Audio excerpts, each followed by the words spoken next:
नमस्कार, ताईस kitchen YouTube Marathi चॅनलवर आपले सर्वांचे मनापासून स्वागत आहे।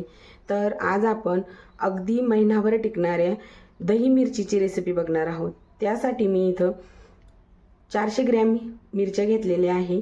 तर ही भुरकी मिरची आहे, यापेक्षा ही काळी मिरची असते ती खूप तिखट असते आणि ही थोडी कमी तिखट आहे। तर आपण ही मिरची घेणार आहोत। सगळ्यात अगोदर आपण मिरचीला कट करून घेणार आहोत।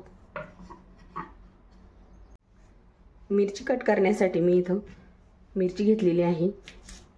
छोटी मोठी ज्या आकारात हवी त्या आकारामध्ये मिरची आपण कट करून घेणार आहोत। याचा देठाचा भाग आपण काढून टाकणार आहोत।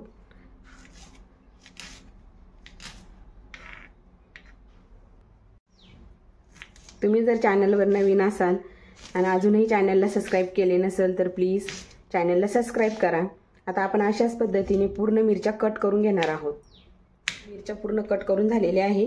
मी इथे एक लिंबू चिरून घेतलेला आहे, त्याचा 8 भागामध्ये त्याला कट केलेला आहे। आता आपण पातेले घेऊ मिरच्या शिजवण्यासाठी।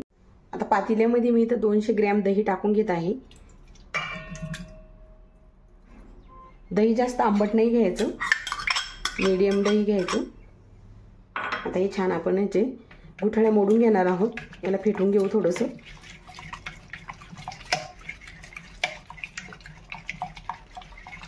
आपल्या दह्याच्या गुठळ्या मोडलेल्या आहे,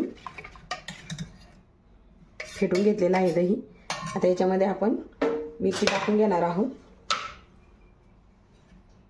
400 ग्रॅम मिरचीसाठी 200 ग्रॅम दही बरोबर आहे। यामध्येच आपले लिंबाचे काप सुद्धा टाकून घेणार आहोत। हळद, मीठ असं करून घ्यायचं आहे पूर्ण।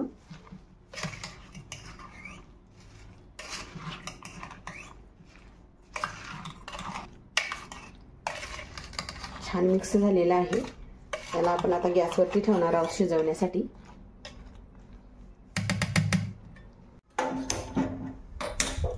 गॅसवरती दह्याचं पातेलं मिश्रणाचं, त्यावरती झाकण। मीडियम गॅसवरती आपण दही आणि मिरची छान असं शिजून घेणार आहोत। मधून मधून 1-2 वेळेस आपल्याला त्याला हलवून सुद्धा घ्यायचं आहे। 2 मिनिटं झालेले आहे, आपण बघू शकतो आपल्या दह्याने पूर्ण पाणी सोडलेलं आहे। मिक्स करून घेऊ आता याला एकदा थोडंसं हलवून।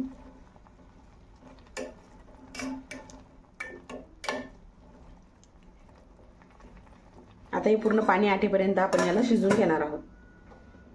आपल्या मिरच्यांना आणि दह्याला शिजवून पूर्ण 5 ते 7 मिनिटं झालेली आहे। 1-2 वेळेस आपण मध्ये हलवून सुद्धा घेतलेलं आहे। पाणी पूर्ण आटून गेलेलं आहे दह्यातलं। हे बघा, मिरच्यांमध्ये दही पूर्णपणे कोट झालेला आहे।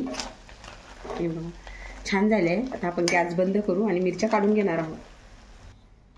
किती छान झाल्या आहे आपल्या मिरच्या। दिसायला जितक्या सुंदर आहे तेवढ्याच खायला देखील खूप टेस्टी लागतात बरं का।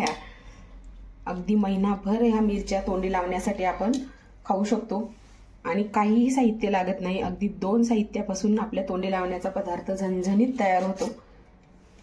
चला तर आपल्या झणझणीत मस्त अशा रसरशीत दह्याची कोटिंग असलेल्या दही मिरची आपली बनून तयार झालेली आहे। रेसिपी आवडली असेल तर व्हिडिओला लाईक करा, जास्तीत जास्त शेअर करा। तुम्ही जर चॅनलवर नवीन असाल तर प्लीज ताईस किचन या यूट्यूब चॅनलला सबस्क्राइब करा। धन्यवाद।